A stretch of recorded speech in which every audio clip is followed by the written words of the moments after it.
How do you do, ladies and gentlemen, and welcome to Memory Lane. Another of the go-ahead, forward-looking, new-style programmes consisting of material dredged up from the BBC Sound Archives. We found some absolutely fascinating recordings, but we did manage to unearth enough really tedious old rubbish to fill this programme. Listen now to the first of our voices from the Sound Archives. Here, get out of my ruddy archives! That was the voice of Horace Tapfinger, the curator of the BBC Sound Archives. However, we were very lucky to find an extremely rare recording, the voice of William Ewart Gladstone at the Diamond Jubilee of Queen Victoria, singing one of his own compositions. She's my ting-a-ling choo-choo baby. She's my ting-a-ling choo-choo gal. She's my top-notch aspidistra. She's my chicky-chickabiddy pal. She has found her way into my heart. And like a slice of rhubarb tart is really like a slice of rhubarb tart. We are not amused.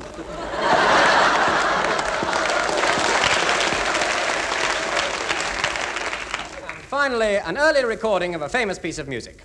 In accordance with tradition, whenever this piece is played, the audience rise and leave the room.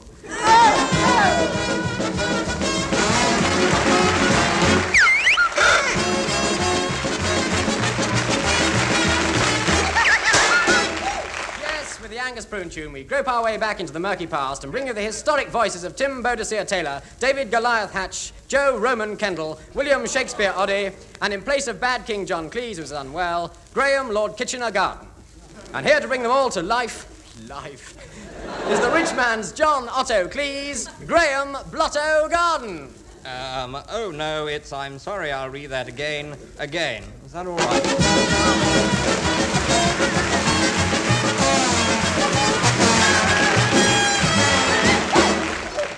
Fires are notoriously hot and dangerous, unless they're out, in which case they're neither. But what happens if you have a fire in your house? You can make lovely toast. Shut up. Help, fire. Quick, bring the brigade. Oh, yes, right. Hello, brigade speaking. Oh, look quickly, my house is on fire. Right, sir, with you in a jiffy. Here I am. Now, where's the fire, then? It's in front of you. That's my house there, with 30-foot flames coming out of the window. Oh, that one there. Sorry, I was looking at the other one over there. London's burning, London's burning. Look, wait a minute. Why have you been so long? I phoned for you 3 hours ago. I'm terribly sorry. I got involved in a game of happy families, and you know how they go on. Could I get Mr. Bun the baker? I could not. Now, let's get things organised. Pour on water, pour... Have you got any buckets? No. Well, you should have. You should take precautions. You're not a wise virgin, are you? Well, yes. And no. You're not on the sea, so where do you get your water? From a tap. Tap! Splendid idea. Where is it? In the blazing house. Language. Now, what we need is water. Any chance of rain, do you think? Oh, look, for Pete's sake, get some hoses and get going. Hoses! Good thinking. I've got one at home. I'll get off and push it. Better still, I'll push off and get it. I don't want to set the world on fire. Oh, look what I've got. I've got an axe. Well, what the blazes is the use of an You axe? can chop things with axes. Yes, I know. I mean, if this were a forest fire, I could chop down trees. Since it's a house, I can chop anything. Chop. Anyway, before we get cracking, I think I'll just have a fag. What I say is there's no fire without a smoke. London's burning. Look here. Are you in charge here? Yes, isn't it fun? It's my first, you know. I was a chef before I joined up. Out of the frying pan into the fire. It's a good one, isn't it? Funny, it never gets a laugh. You know, you've got a fabulous crowd here. I think they'll all be very disappointed if we put it out. I know. Have you got any paraffin? Paraffin? Well, aren't you going to put the fire out? Oh, it seems a shame. It's beginning to burn up beautifully. It's a lovely fire. Oh, there goes the garage. Whiz, there goes the caravan. And your wife. Anyway, can't just stand here chatting. I've got another fire to go to on board with this one. Bye.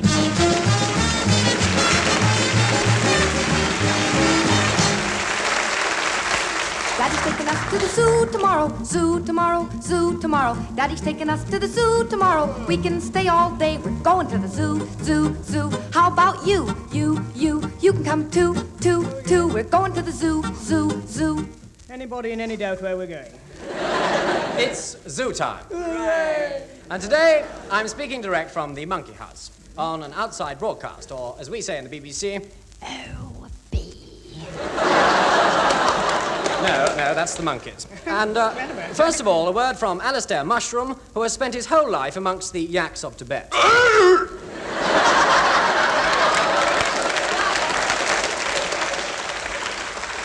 And now I have with me the head keeper. What a wonderful collection of heads you've got. Yeah, thank you. Thank you very much. Well, you certainly have a lot of lovely animals here. And a lot of hideous ones. Yes, haven't we? How about those two over there? You know, those two that look as if they're just about to... Yes. Wildebeest? Any minute, I should think. Not on radio. And how about this cage here? That's a grey seal. Yes. Oh, and there's another one just outside the gents. That's a privy seal. And he wishes he were dead. Yeah. We're now arriving at the Pets Corner. Over there are trips on llama carts at 10 and 6 a minute, and lots of children are being taken for a ride. At 10 and 6 a minute, yeah. And here is George playing with the pet of the month. And now George is going to tell us about house training. Yes, well, houses are notoriously difficult to train. So start on a bungalow. And when you've got that under control, I advise you to get a nice big dog. But make sure it's smaller than the bungalow. I've given my dog a little tray. And he sells matches down the Portobello Road. Now, always remember to get the best out of your dog. Take a carving knife, slit him out the middle, then scoop out. Yes. Well, George, I expect many of our listeners own a tortoise like me. No, they're much prettier.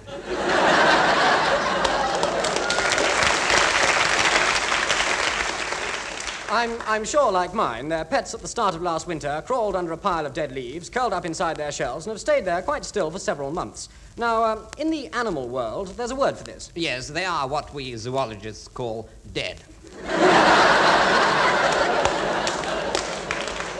Yes. Yeah, also, lots of children I know have more than one pet at home. Now, how about mating? Yes, well, don't do it in front of the pets. Now then, to make an okapi burger, first scoop out. And finally, here are some readers' queries. Dear sir, my mother has a great problem looking after 9 rather old cats. How about a tip? Yes, there's a municipal old cat's tip just behind Haringey Dock. Dear sir, how would you dress a poodle? Oil and vinegar, then scoop out. Yes. Next week, we shall tell you how to make your aardvark soft again. And we'll also be seeing the bears in the bear pit, the snakes in the snake pit, and the hares in the armpit.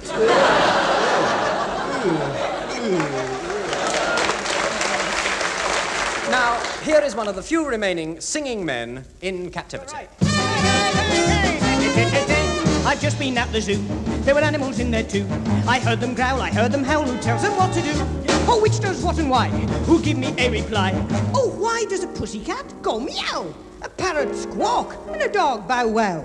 Why should it be? Why is it so? I want to know. Why doesn't a bird go? And an elephant go tweet-tweet? And wouldn't it be spectacular if a lamb went and a mouse went you change them round? What a sound! Oh, wouldn't it be sweet?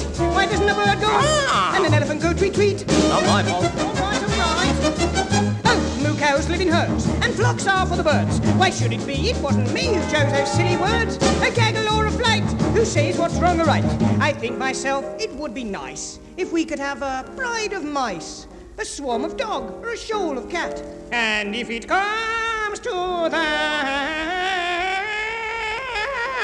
why shouldn't a cow go and a bumblebee go? Or would it be against the law if a crow went and a goose went? Wouldn't it be bliss if an owl went and a cobra went? Why shouldn't a cow go and a bumblebee go? Why shouldn't a duck go? Why shouldn't a wolf go? Why shouldn't a donkey go? Why shouldn't a hen go? Thank you. And it seems to me a terrible thing that a man could only talk and sing. Just think of the happiness it would bring if we could all go.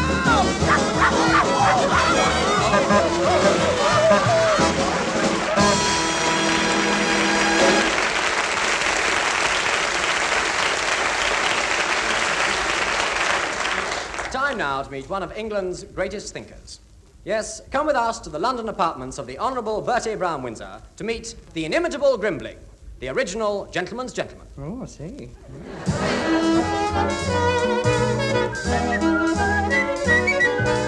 I lift my finger and I sing tweet tweet.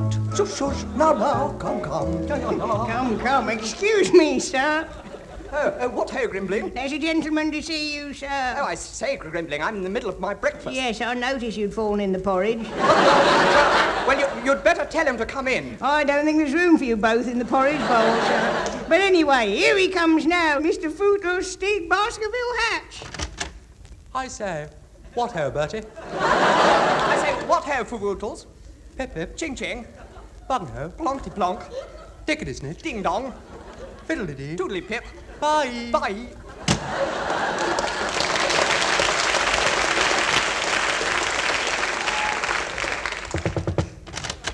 I say, Bertie, I forgot I had something to tell you. Fact is, you've got to help me, old thing. I'm in a bit of a jam. That's nothing. I'm in a bowl of porridge. No. The thing is, old bean, I've got engaged to a chorus girl. Oh, I say, congragga-wagga-paggers, old thing. Yes, well, everything's all nailed down and tickety-boo. Except that my old mater, the Dowager Duchess of Prune, disapproves of my jolly old betrothed. And flatly refuses to cough up the necessary £3 million for the honeymoon, what? Anyway, we're all going up to Coverlet Manor for the weekend, and I was wondering if you and Grembling could come up and help sort things out. Do say you'll come. You'll enjoy it, you know. There's going to be oodles of hunting and shooting and fishing, and lots of food and drink and ravishing young girls. Well, I'm not much good at ravishing young girls. Oh, go on, Bertie. Say you will. I will. I now pronounce you man and wife. Grimbling, that's not very funny. Wait till you get on the honeymoon. Grimbling! Go get my overnight bag. Ah, she's gone out to the shops. Oh, very well, just go and pack a few things. Pyjamas. Yes, sir. A toothbrush. Yes, sir. Dinner jacket. Yes, sir. And don't forget my hoe. Ho? What ho, sir? What ho, Grimbling?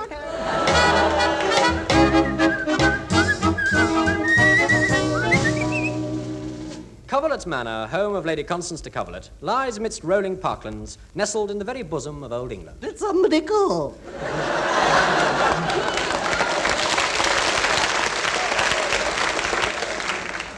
Hello, Auntie. Ah, Bertram, how nice to see you. Let me introduce you to the Dowager Duchess of Prune. Oh, how do you do? Pleased to meet you, young fella, me lad. How would you like a nice cant around the park? Oh, rather. Righto then, I'll go and get me saddle on. Wait a minute, who's this? This is Grimbling, my valet. Oh, yes. Last time I saw him, he was looking very sick. Really? How green was my valet?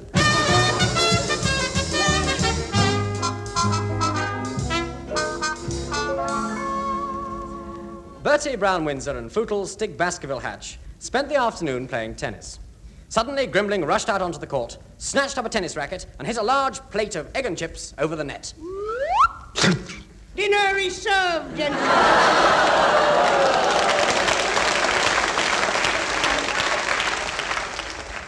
5 minutes later in the dining room, the guests assembled themselves. Excuse me, but I think that's my leg you've got there. Anyone seen my arm? This bit doesn't seem to fit anywhere. What?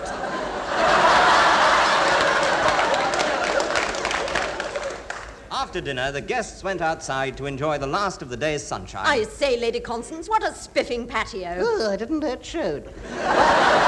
But here comes my husband, Godfrey. He'll be with us in a moment. Hello, my dear. Oh, if anybody wants me, I shall be... Anybody wants me, I shall be... If anybody does want me, I shall be in the potting shed. Potting. Excuse me, my lady. Yes, James. Sir Quentin Mousewarming Thing wants you on the telephone. Oh, kinky devil, the telephone again.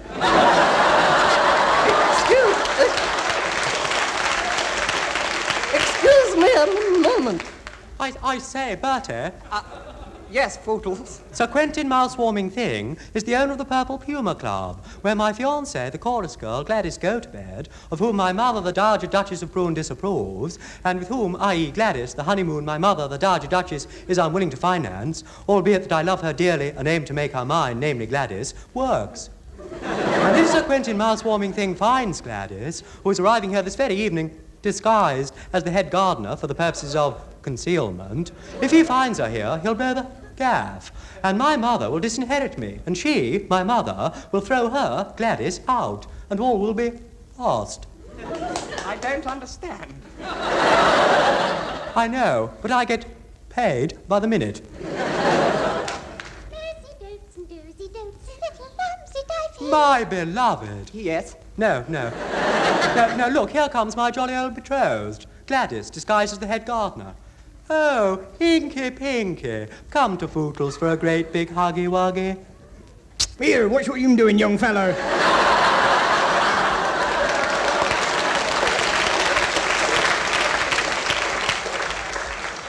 I say, Footles, old prune, what are you doing with that horrid old man? I do apologize, sweetheart, but I thought he was you. But he's old and ugly and he's got a moustache. Yes, uncanny, isn't it? I say, what's going on out there? Oh, my hat. It's Sir Quentin mousewarming thing. He mustn't see you here. Quickly, hide in this old pair of trousers. Right. Good. Now stay put in there. But darling, What? there's somebody else in these trousers. Here, watch what you're doing down there, young woman.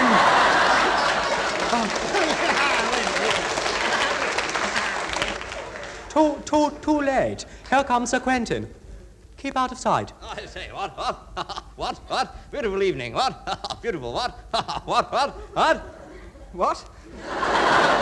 I say, what? Who's this fella, what? This is the head gardener, Compost. Pleased to meet you, sir. I say, what? Don't look now, what? But what's that funny bulge at the back of his trousers, what? I don't know, but it's not my fiancé. What? Do you hear that, what? What? That, what? It is again. There's somebody in those trousers. No, there isn't. It's just a trick of the light. Now then, who's that hiding in those trousers, huh? I know you're in there, what?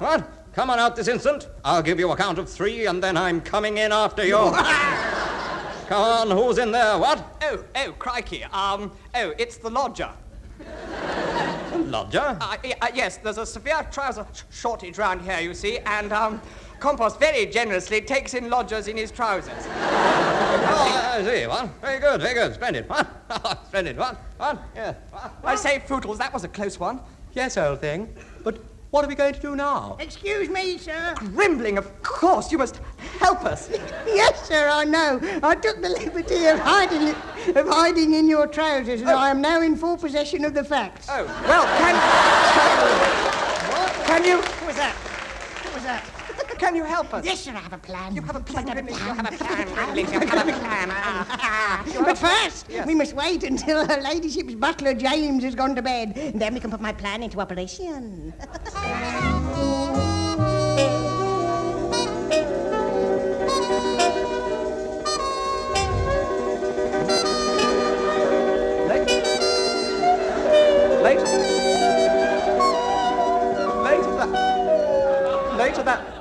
Even later that night, at 10:30, the gong went for supper.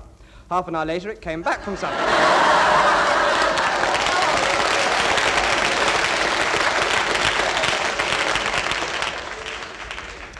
Lovely supper. Pardon? Gone with the wind. Meanwhile, in the library. More cocoa, your lordship? Oh, no, thank you, James. Will you require anything further, your ladyship? No, thank you, James. Good night, your ladyship. Good night. Oh, good night, dear. I was saying good night to James Godfrey. Good night, Mr. Godfrey. Good night, sir. You off too, are you, James? Well, show Mr. Godfrey to his room, would you? Godfrey? No, dear, that's James. I reckon I knew him well, you know. He used to be our butler. He still is our butler. Oh, welcome back, James. I'm afraid Mr. Godfrey will be disappointed to hear the post's been filled. And good night, your lordship. And good night to you, sir. I'm afraid the butler's gone to bed. You have to find your own way upstairs. That will be all, James. Good night, your ladyship. Who was that? Soon the house is in darkness. Coverlet Hall sleeps. Outside, in the moonlight, Bertie Brown-Windsor meets Grimbling in the gazebo. Oh, I say, I do beg your pardon. You should have...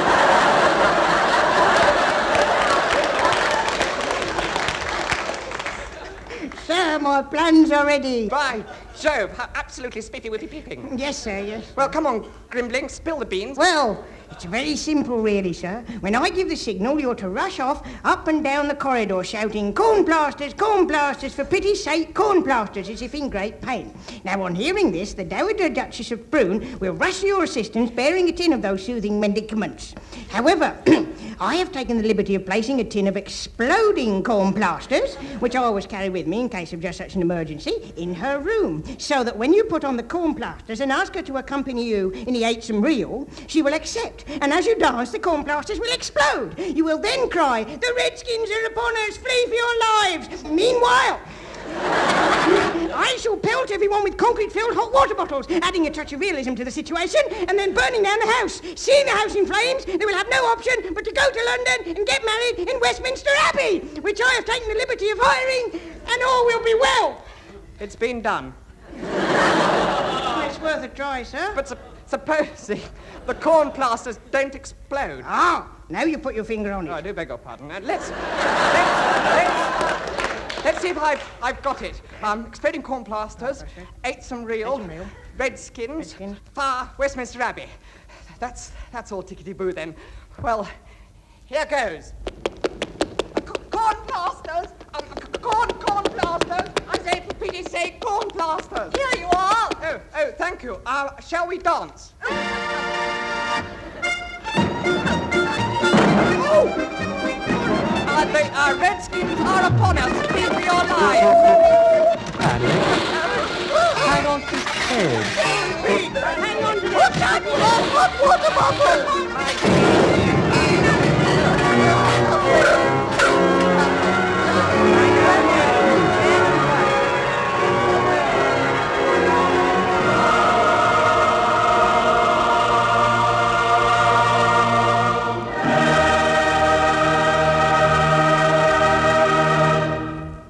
Well done, Grimbling, it worked.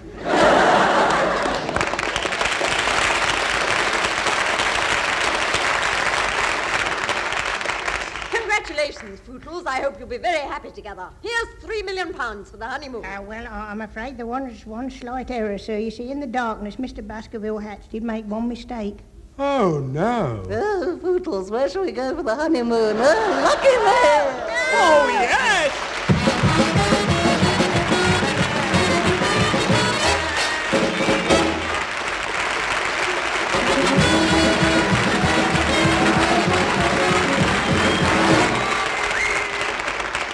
All too soon, it's the Angus Prune tune. Telling you that for the last 30 minutes you've been in Fool's Paradise with Tim Brooke-Taylor, Graham Garden, David Hatch, Joe Kendall and Bill Oddie.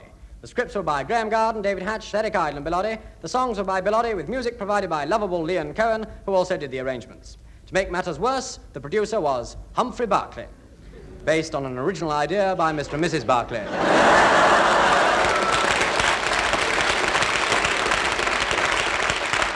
So there we are until next week when King of the Road, John Otto Cleese, will be back, we hope, to flash you the following warning light. Oh no, it's the Wonder Show. And I was in my baby Jack is blue, and I never miss, and sorry I'll read that again. Well, I sit in my bum and I have a good laugh, the 6 units named after me.